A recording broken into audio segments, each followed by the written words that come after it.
নমস্কার বন্ধুরা, সায়নী চলে এলাম প্রমোট দোজ আর্টে নতুন একটা ভিডিও নিয়ে। দেখে একটু আন্দাজ তো করতেই পারছেন, তাই না? হ্যাঁ, মাটন। এই দুর্মূল্যের বাজারে আর শরীরের কথা চিন্তা করে প্রত্যেকেরই মাটন খাওয়াটা এখন কমে গেছে। আগে মাসে একবার প্রত্যেকের বাড়িতে হতোই, এখন সেটা গিয়ে দাঁড়িয়েছে 3 মাস 6 মাস ছাড়া।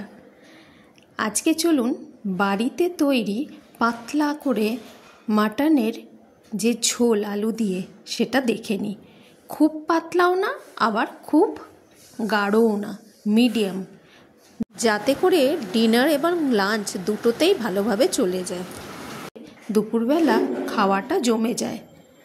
তাতে গ্রেভি অনেক বেশি না রাখলেও অনেকজন মিলে সুন্দর করে খেয়ে নেওয়া যায়। মাটনটা দেখেই লোভ হচ্ছে, তাই না? খুব নরম হয়। আমি যে প্রসেসে করি তাতে মাংস খুব নরম হয়। মেন কথা হলো একটু ম্যারিনেট করে রেখে দিতে হয়। আর কি কি দিলাম পরপর সেটা দেখে নিন। মাটন ছিল 1 কেজির ওপর।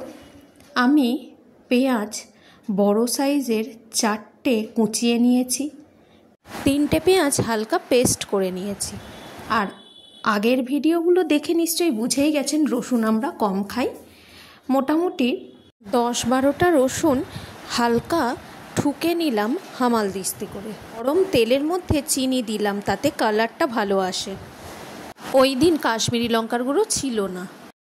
জিরে, শুকনো লঙ্কা, তেজপাতা ফোড়নে দিয়েছি। তারপর রসুন অর্ধেকটা গরম তেলে ফোড়নের মধ্যে দিয়েছি আর অর্ধেকটা পেঁয়াজ ভাজার সময় দিয়েছি।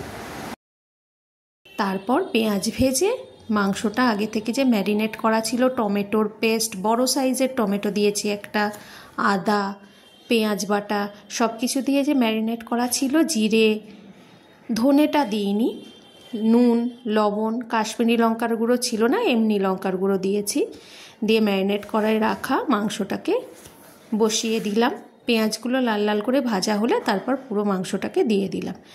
দিয়ে প্রায় 20 মিনিট থেকে আধ ঘন্টা কষাতে হবে। কমিয়ে কমিয়ে গ্যাস কমিয়ে কমিয়ে বুঝে বুঝে কষাতে হবে। মাংসের রং দেখেই বুঝতে পারবেন কষানো হয়েছে। এখনও কিন্তু মাংসটা কষাতে হবে, এর গ্রেভি দেখেই বুঝতে পাচ্ছেন। যখন তেল পুরো ছেড়ে দেবে তখন মাংসটা হয়ে গেছে সেটা বোঝা যাবে। আমরা মেনলি অনুষ্ঠান বাড়ির যে মাংসটা খাই সেটা দেখবেন খুব যে সুন্দর লাগে, আমার তো খুব সুন্দর লাগে না। বাড়িতে তৈরি এই মাংসের ঝোল সাথে গন্ধরাজ লেবু আমার তো ফেভারিট। একটু মাংসটাতে হাড় ছিল না, এত ভালো মাংস। আমাদের এখানে একটা দোকান থেকে আমার শ্বশুরমশাই নিয়ে আসেন, খুব ভালো মাংস, মানে হাড় মাংস মেশানো। হাড় যেটা ছিল সেটাও আমি যে প্রসেসে রান্না করি তাতে একদম টুকরো টুকরো হয়ে যায়, মানে চিবিয়ে ধুলো করে দিতে পারবেন। দেখুন রান্না কমপ্লিট। এবার জলটা দিয়ে কুকারে দেওয়ার নিয়মটাই মেন। সেটা হচ্ছে কুকারে দেওয়ার আগে আপনাকে কষিয়ে নিতে হলো। কষিয়ে নিয়ে কুকারে দিয়ে পরিমাণ মতো জল দেবেন। আমি খুব গ্রেভি রাখিনি। দিয়ে গ্যাস হাই করে 2টো সিটি দিলাম। দিয়ে 2টো সিটি হয়ে যাওয়ার পর গ্যাস কমিয়ে দিলাম। দিয়ে 20 মিনিট ঘড়ি ধরে 20 মিনিট রাখতে হবে। ঘড়ি ধরে 20 মিনিট রাখবেন। রাখার পর 10 মিনিট এমনি গ্যাস অফ করে রাখলেন। তারপর খুলে দেখবেন যে মাংসটা কীরকম হয়েছে। এমনি নর্মালি প্রত্যেকের বাড়িতে যেরকম মাংস খায় সেরকম হয়ে যাবে। কিন্তু যদি আপনি আরেকটু নরম চান, অথচ গলে না যায় সেরকম চান, তাহলে খুলে দেখে নিয়ে যদি দেখেন যে না আরেকটু নরম হলে ভালো হয়, তাহলে আর একটা সিটি দিয়ে 4 থেকে 5 মিনিট রাখতে হবে। এটা মাংসের ওপর ডিপেন্ড করে। আমি দেখেছি কখনো আমার ওই 2টো সিটি আর 20 মিনিটেই হয়ে যায়, কখনো আবার একবার আর একটা সিটি দিই এবং তারপরে সেটাকে 4-5 মিনিট রাখতে হয় গ্যাস কম করে।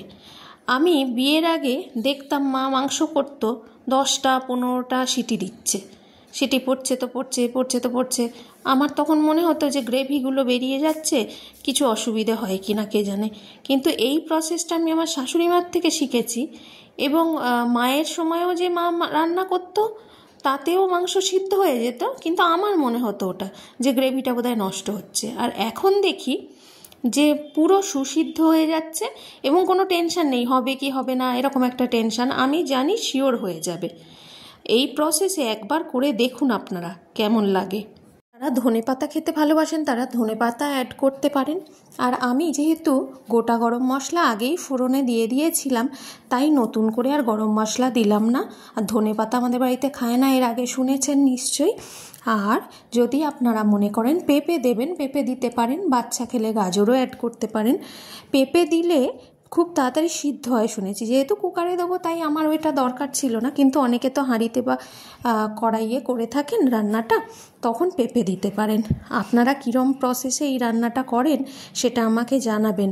বাঙালির দুপুরবেলা রবিবার যদি মাটন হয় আর কিছু লাগে না বলুন, সবাই মিলে জমিয়ে খাওয়া দাওয়া করা যায়। সেদিন আমার বাড়িতে গেস্ট এসেছিল, তাই আমি মাংসটা কেটে আপনাদের দেখাতে পারিনি কেমন সিদ্ধ হয়েছে। সবাই খুব ভালো থাকবেন। প্রমোট দোজ আর্থ এখনও সাবস্ক্রাইব করা না হয়ে থাকলে সাবস্ক্রাইব করুন, পাশে থাকা বেল আইকনটি প্রেস করে রাখুন যাতে সবার আগে নোটিফিকেশান আপনাদের কাছে চলে যায়। নমস্কার, ভালো থাকবেন সবাই।